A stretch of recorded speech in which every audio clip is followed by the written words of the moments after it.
Eskiye nazaran eski işler yok. Yani özellikle sosyal medyanın ve internet satıcılığının sebebiyle işler bayağı düştü. Şu an eğitim üzerine kitaplar revaçta. Genelde çocuk kitapları satılıyor. Telefon ve televizyon okur ve kitap arasında bir set ortaya koydu. Yani bir engel teşkil ediyor şu anda.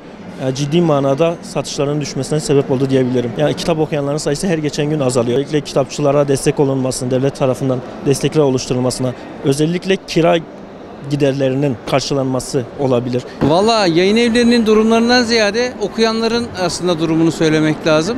Hani günümüzde çok fazla böyle okuyan insan sayısı azaldıkça maalesef kitap satmak da zorlaşıyor. Malum fiyatlar da yükselince İnsanlar kitaptan bir tık daha uzaklaşmaya başladılar. Genel anlamda kötü değil ama sadece fuarlarda satılıyor. Yani parakende de çok fazla satma şansına sahip değiliz.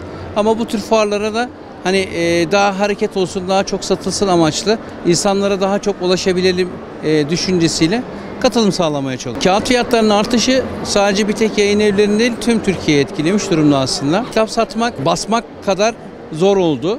Basmak da zor, satmak da zor. Maalesef fiyatlar arttıkça insanlar kitaptan uzaklaşıp dijital ortamlarda daha çok kitap okumaya, daha çok oradan bir şeyleri gözlemlemeye çalışıyorlar.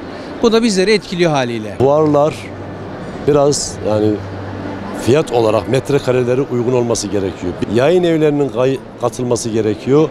Belediyelerin desteklemesi gerekiyor. Müşteri kitabı görecek, elini değecek, o şekilde alacak. İnternet ortamından ne kadar alsa da eksik gidiyor, atıyorum yanlış gidiyor. Burada da müşteri icabında yanlışlık yapabiliyor ama internet ortamı kadar yanlışlık olmaz. Biz satışlarımızdan memnunuz. Urfa'da iyi bir okuyucu kitlesi var. Ben gitmeyeyim diyor işte, dijitalden alayım, dijital okuyayım ama elinde buradaki kitap gibi alıp okuyamaz onu. Onun kadar onu anlayamaz, onun tam içeriğini. Kitap birebir okuması çok farklı. Ben öyle görüyorum ki okuyucularımız Siyer yayınını çok takip ediyor ve çok iyi okumak istiyorlar. Onu söyleyeyim. Siyer'e takip var, ilgi var.